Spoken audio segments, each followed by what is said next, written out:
Good evening to our viewers in the West, and thank you for joining us as we begin a new week together. And it is a busy Monday night. Millions in the South are facing a severe weather threat of tornadoes.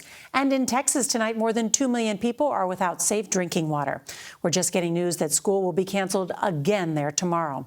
But first, Wall Street today suffering a major sell-off. Extraordinary protests and outrage are spreading across China over Xi Jinping's strict COVID lockdown policies. As the world grows more concerned about a recession, and since China is the world's #1 manufacturer, production fears caused the Dow to fall 1.4%, while Nasdaq and the S&P 500 both fell more than 1.5%. Apple shares dropped following reports that production at the world's largest iPhone factory has been impacted by the unrest.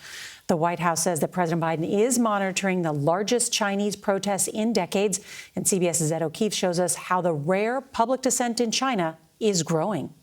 Tonight, the most widespread Chinese protests in years. At least 10 cities, including Shanghai, have now spread to Hong Kong.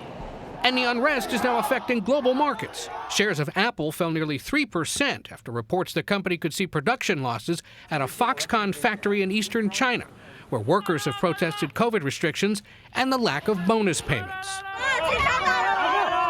This is by far the biggest challenge yet to Xi Jinping's zero-COVID policy, which has battered China's economy and locked down hundreds of millions of people in their homes. Furious, some people yelled what, until now, few would have even dared say aloud. Xi Jinping! Down with Xi Jinping. Down with the Communist Party. Crowds have faced off with the police, and there have been an unknown number of arrests, including a BBC journalist who was later released. CBS's Elizabeth Palmer managed to reach one of the protesters by phone. To protect her, we've blurred her face.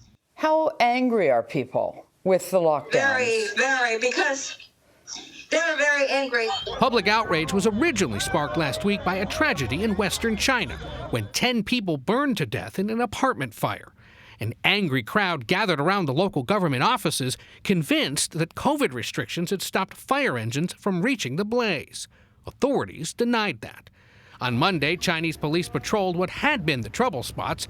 In a statement, the White House criticized China's zero-COVID policy. The statement you issued earlier today didn't include any explicit calls for China to stop detaining and harming protesters and journalists. Why not? We continue to stand up and support the right of peaceful protest. And I think we're going to watch this closely, and we'll see where things go. President Biden has been briefed on the protests, but hasn't spoken publicly about them. It's part of a more cautious wait-and-see approach by the administration, eager to stabilize relations with China, which have grown tense in recent years. Norah? Yeah, something everyone's watching closely. Ed O'Keefe, thank you so much.